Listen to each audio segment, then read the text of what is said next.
அன்பு வணக்க நண்பர்களே, அனைவரும் வெற்றி அடைய எனது மனமார்ந்த பிரார்த்தனைகள்.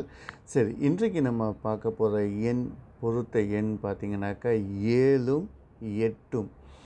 அதாவது கேதுவும் சனியோடைய எண்களாகிய 8ம். சரி, இந்த இருவருக்குமான பொருத்தங்கள் எப்படி இருக்கும்னு பார்த்திங்கனாக்கா சிறப்பான பொருத்தங்களாக இருக்கும். இவங்க 7ல் பிறந்தவர்கள் ஆன்மீகவாதிகள், 8ல் பிறந்தவர்களும் ஆன்மீகவாதிகள் தான். என்னன்னாக்கா இவர்கள் வெளியே தெரிகிறது போல் காட்டிக்கொள்வார்கள். ஆனால் 8ல் பிறந்தவர்கள் வெளியே காட்டிக்கொள்ளவே மாட்டாங்க. அவங்களுடைய பக்திகள் பார்த்திங்கனாக்கா மறைமுகமாகவே இருக்கும்.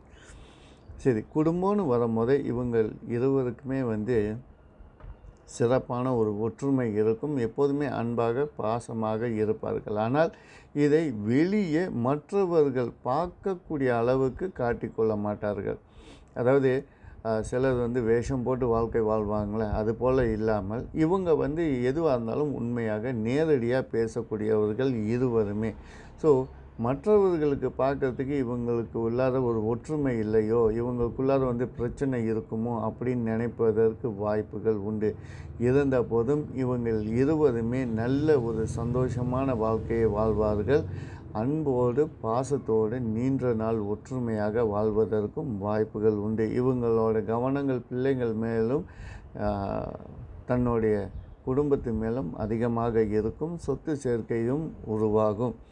இருந்த போதும் 7வது எண்ணில் பிறந்தவர்கள் வெளி உலக வாழ்க்கை, அதாவது மற்றவர்களுக்கு உதவியும் ஆலயங்களுக்கு சேவையும் செய்வதில் இவங்க அதிக கவனம் கொள்வார்கள். ஆனால் 8வது எண்ணில் பிறந்தவர்கள் தன்னுடைய குடும்பத்துக்காக பொன்பொருள்கள் சேர்ப்பதில் ரொம்ப ரொம்ப கவனமாக இருப்பார்கள். இதில் அதிக முக்கியம் இவர்களோட பிள்ளைகளோட படிப்பில் ரொம்ப ரொம்ப கவனம் செலுத்தி உயர் நிலைக்கு கொண்டு போவதற்காக இருவருமே ஒற்றுமையாக உழைத்து சம்பாதித்து இந்த குழந்தைகளுடைய வாழ்க்கையே ரொம்ப ரொம்ப முக்கியம் என்று கருதக்கூடியவர்கள் தான் இந்த 2 எண்ணிலும் பிறந்தவர்கள்.